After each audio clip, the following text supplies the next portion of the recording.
नमस्कार सर्वांना आणि स्वागत आहे सर्वांचं साक्षी गुड फार्म चॅनलवर. संध्याकाळ झाली आहे आणि शेळ्याने बघा चारा असा खाल्लाय म्हणजे अशीच खाते ती. काय करते माहिती आहे का, त्यांना आता हे चांगलं खाते ती बरं का. हे बघा तुम्हाला दाखवती, इथंपर्यंत मकाची धाटं मोठी आहे ती आणि इथंपर्यंत फोडून खाते ती.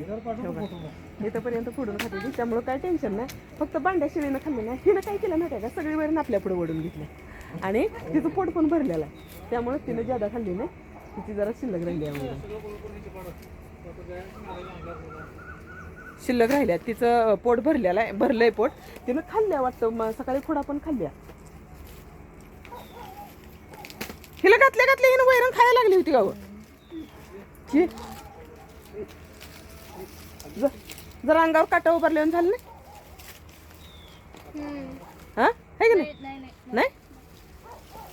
बघूया थोड्या वेळात. गारताय मग हिला एकटीला गारताय का, ह्यांना नाही का गारता? तर तिनं बहुतेक वैरण जास्त, मी सकाळी तर घातलेली, दुपारी घातलेली, त्यावेळी खाल्ल्या सगळी. ह्याने मात्र सगळी खाल्ल्या वैरण. अशी थोडीशी धाटं राखते ती आणि ही राहिलेली धाटं आहे ना आमची म्हैस आणि गाई अगदी व्यवस्थित खाते ती, त्यामुळं काय टेन्शन नाही, खाते ती. आता काय झाली माहिती आहे का, आज 2 बोकडं विकली बरं का, विकली आणि नेली पण ती बोकडं. आणि ती बोकडं 21ला काय 21 पाचशेला कितीला दिली बोकडं ती? 21,000ला त्या काळ्या शेळीची बोकडं 21,000ला दोन्ही दिले ते. आणि ह्या बोकडाचं काल वजन केलंय, तर ह्या बोकडाचं वजन झालंय 19 किलो, जवळजवळ 20 किलो आहे का नाही. थोडं कमी 20 किलो व्हिडिओमध्ये आहे बरं का. आपण समोरासमोर वजन केलंय त्यामुळं एवढं काही हे नाही.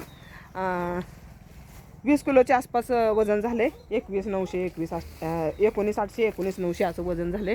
त्यामुळं 20 किलोच्या आसपासचं बोकड आहे. तर ती बोकड आता 400 रुपये किलोनं म्हणते ती. तुमच्या इकडं कसं किलो जातंय सांगा, म्हणजे आम्हाला पण तसं. ते बोकडा पुढं टाकते ती, कशाला गोळा करायला लागली, टाक बोकडा पुढं खाते ते, टाक त्याच्या पुढे खात ते अजून पाला सगळं त्यातलं काय ना झालंय ते पण.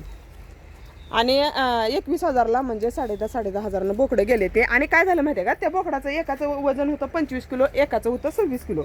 आणि 25 किलो म्हटलं तर 400 रुपये किलोनं जरी म्हटलं तरी पण आहे ना, त्याची 10,500 रुपयेच किंमत होत्या.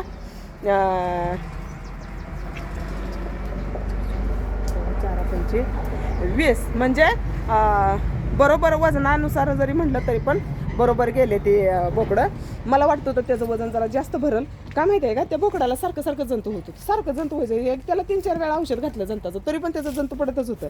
त्यामुळे वैतागून ते विकून आणि विकायचंच होतं. 31 डिसेंबरला देणार होतं, पण तेवढ्यात आलं देवाला करायला गिराईक आलं होतं आणि त्यांना देऊन टाकलंय. आपलं हे बोकड 12 किलो भरलंय बरं का भांडं. हे भांडं बोकड 12 किलो, 1 महिन्याचं आहे, बरोबर 1 महिन्याचं आहे. आणि 12 किलो बोकड भरलंय. कसं असतं माहिती आहे का, 1 पिल्ली होण्याला आणि 2 पिल्ली होण्याला ही फरक असतोय बघा. तर ती बोकड कसं गेलं सांगा, बऱ्यापैकी गेले. एवढं काय लय स्वस्त नाही गेलं आणि लय महाग पण नाही गेलं, मापात गेले त्याच्या वजनानुसार आहे की नाही. वजनानुसार जिवंत 400 रुपये किलो आहे म्हणे. आम्हाला काही माहित नाही, आम्ही काही कधी वजनावर विकलं नाही बरं का. पण यावेळेस आम्ही म्हणजे आणि कुठं पडतेच बघ आता. खाली बघत ना, वर तोंड करून चालायचं नाही, खाली काय आहे त्याचं बघायचं, मग पुढे तोंड करून. आणि आम्ही काही ते वजनावर दिलं नव्हतं. आम्ही ते बोकडं म्हणजे व्यवहार झाल्यानंतर आम्ही काटा आणला होता. काल आपण शेळ्यांना मका घेतल्या आणि ती मकाचं वजन करायला काटा आणलेला. मग चला म्हणलं सहज आपण काटा आणला तर वजन पण करून घेऊया. तर वजन केलं होतं, एकाचं 25 किलो आणि एकाचं 26 किलो झालं होतं. त्यामुळं मापात गेले म्हणजे कसं माहिती आहे का, आपल्याला अंदाज लागतो. आपल्याला आता बघा अगोदरच्या व्हिडिओला कमेंट आली होती की ह्या बोकडाचं वजन 20 किलोच्या आसपास असेल, तर तेवढंच झालंय वजन बरं का. त्यांचा अंदाज बरोबर ठरलाय, कारण जे कायम वजन करते ना त्यांना माहीत असतं. आम्ही कधी वजन बिजन नाही करत, कधी तर एखाद्या वेळी, नाहीतर शक्यतो आम्ही वजन काय करत नाही. तर असू द्या, उद्या आणायच्या त्या कोंबड्या आहे का नाही हो. हां किती आहे 25 वर. पुढच्या महिन्यात मला वाटतं मग आम्ही ज्यांच्याकडे घेणार आहे की नाही त्यांच्याकडं 25 बरंच आता शिल्लक आहे त्या म्हणा. आणि तेवढ्या 25 बरं आहे त्या बघायचं. आता जरा घ्यायचं आणखी, परत नंतर दुसरा लॉट त्यांनी भरल्यावर परत ना जरा घ्यायचं. 1 महिन्याचं पिलो 100 रुपयाला भेटते. तर कसं आहे, त्याला पण मी पण लहान पिलं आणून तयार करून बघितलं, त्याला पण खर्च येतो बरं का. खर्च असते, मेहनत असते. आता बारकं 1 पिल्लू घ्यायला इथं 27 रुपयाला एक घरपोच होतंय म्हण पिल्लू. आहे का नाही? 26-27 रुपयाला एक पिल्लू पडतंय. तर त्याच्यापेक्षा मग एक महिनाभर सांभाळलेलं लसीकरण झालेलं असतं. त्यांची चोचकट करून देतात का हो? त्यांनी एकदा चोचकट करून देतात बरं का. आम्ही अगोदर तर आणलेली पिल्ली एकदा चोचकट केलेली होती. आता ही बघूया कशी देते ते. तिथनंच आणायचे ते जानराववाडीला, आमच्या गावाजवळ आहे.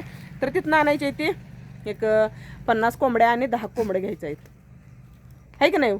काय झालंय माहिती आहे का, कोंबड्यांचं कसं सवय झाले आता. ती कोंबड्या आमच्यात कायम कोंबड्या असते त्या जरा जरा, आणि कायम अंडी घरात असते ती. आणि ती रोज कसं ती हिरीला कसं पाजूर असतोय बघा, बारीक पाजूर असतोय आणि त्याने हिर भरत राहते. किती जर पाणी उपसलं तर भरत राहते. तसं असते अंड्याचं काम. काय रोज 1 2 1 2 4 5 6 10 15 ती अंड्याची सवय झाली. आणि अंडी असलं म्हणजे कसं असं म्हणजे पाकिटातला पैसा संपत नाही. भले कमी असू दे पण पैसा संपत नाही. अडचणीच्या वेळी ती उपयोगाला येते. कोंबड्या कसं इकडे तिकडे कशा पण जगून जाते त्या, पण ते पाजर असल्यासारखं असते कोंबड्यांचं. त्यामुळे ते सवय झाली कोंबड्यांचं. म्हणून आपल्याला आता कमी झाले त्या कोंबड्या. 7-8च कोंबड्या येतात. तरी पण ह्या कोंबड्यांचे पण नाही म्हटलं तर आठवड्याला अंडी 100-150 अंडी होते ते. आहे की नाही? जास्त होती ती. 2-250 अंडी होती ती. 5 का 6 कोंबड्या, 6 कोंबड्या येते ना, 6 कोंबड्या येत्या. 2-250 अंडी होती ती. आठवड्याभराला होती ती. 2-250 अंडी होती ती. म्हणजे महिना 1000 रुपयाची अंडी होती ती. त्यामुळं परवडतंय. हो अंडी म्हणूस तर अंड पण दिलं. मी सकाळी 2 तिथलं एक नेलं, इथलं एक नेलं होतं फक्त. हां, तुम्ही एक बाहेरचं नेला का? मी पण सकाळी एक बाहेरचं नेली होती. हां, घालते त्या कोंबड्या अंडी. तर आपल्याला घ्यायच्या त्या कोंबड्या आणि आणखी आपली अंडी चालू होणार आहे ती. आणि इथं आमच्या इथं कसं झालंय, सवय पण झाले, त्यांना माहीत असते ना इथं अंडी असते ती म्हणून. तर अंड्याला पण गिरायक आम्हाला इथंच असतं. आणि इथनं आपण जर अंडी जर आता आपण कोंबड्या जरा जास्त करणार आहे, त्यामुळे अंडी शिल्लक राहायला लागली तर आपण बाजारात नेऊन विकायचं. एवढं लई टेन्शन घ्यायचं नाही. तर करायचं ते बघूया. उद्या कोंबड्या आणायला गेल्यावर त्यांनी करत्याला व्हिडिओ, त्यांनी जाणार आहे ते कोंबड्या आणायला. आणि बोकडे विकले ते 21ला 2. त्यामुळे आता विकायसारखी काही पिल्ली नाही ती. आता ईदच्या टायमाला ही बोकडी विकायचं आहे. आणि ती पांढरी पाट आपण तयार करणार आहे आणि ईदला विकणार आहे. कारण ती माझावर येणं झाल्या पाट. आणि त्यामुळं आता तिला किती दिवस सांभाळायची, आता 2 वर्ष होते. त्यामुळं ती पाट विकून टाकायची. ईदच्या टायमाला तयार करायची चांगली, जरा शेंगपेंट त्यांना लावायचं, पाट तयार होत्या चांगली, आणि विकून टाकायचं. ही पाट काय गाभण गेल्या, त्यामुळे ही पाट राहणार आहे घरी. त्यामुळं असू द्या. आता काय करायचं, कांद्याला काल परवा आपण कांद्याचा व्हिडिओ टाकलाय आणि त्या कांद्याला घालायचंय खत. त्यामुळं पोत्यातनं नेऊन थोडंसं खत घालायला पाहिजे. शाळवाचं रान आहे, शाळवा रानात इतका कांद्याला जर खत चांगला असला म्हणजे कांदा चांगले येतात. आणि उरलेलं तर आपण लावलंय, तर त्याला आपण आता घालणार आहे खात. तर चला खात घालायला.